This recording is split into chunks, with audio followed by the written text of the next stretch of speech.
কয়েকটা কথা বলেছে। একবার বলেছে যে ওদের দোকানে আমরা ক্যাশ লুট করছি, আবার পরে বললো 20,000 টাকা নিচ্ছি, আবার বলে চাঁদাচাবি করছি।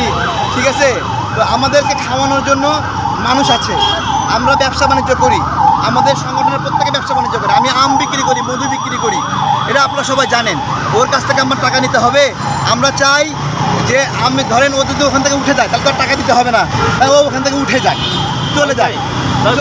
একজন দোকানদার অভিযোগ করলো যে আপনারা নাকি ওদের গায়ের উপরে কেরোসিন ঢেলে দিয়েছেন।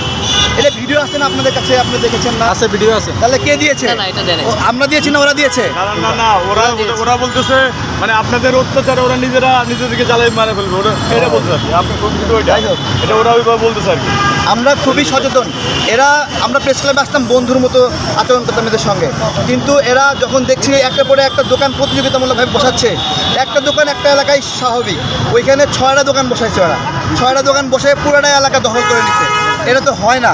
আপনারাই বলেন, ওখানে প্রোগ্রাম করার মতো কোনো ভুক্তভোগী আসে যে দেয়ালে একটা কাগজ লাগায় প্রোগ্রাম করবে, সেই কোনো স্পেস রেখেছিল ওরা? রাখে নাই। আপনারাই বলছেন, মাথা ঝোঁকাচ্ছেন, তাই না? তাহলে এই প্রেস ক্লাবটা কার জন্য?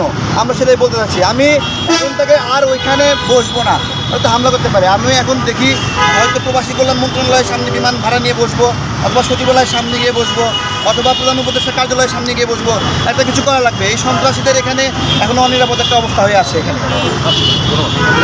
ক্লাব থেকে ভুক্তভোগীরা সরে যাবে, তারা কোনো দাবি জানাইতে পারবে না, শুধু চাঁদাবাজরা আর হলো দখলদাররা থাকবে প্রেস ক্লাবে।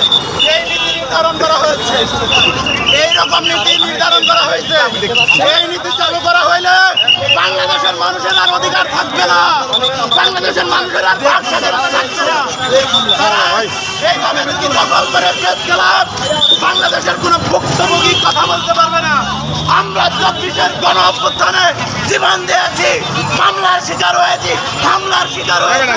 আজকে আমরা প্রবাসী ভাইদের পক্ষে বিমান ভাড়া বৃদ্ধির প্রতিবাদে প্রোগ্রাম করতে আসলাম। আমাদেরকে বসতে দেওয়া হয় না।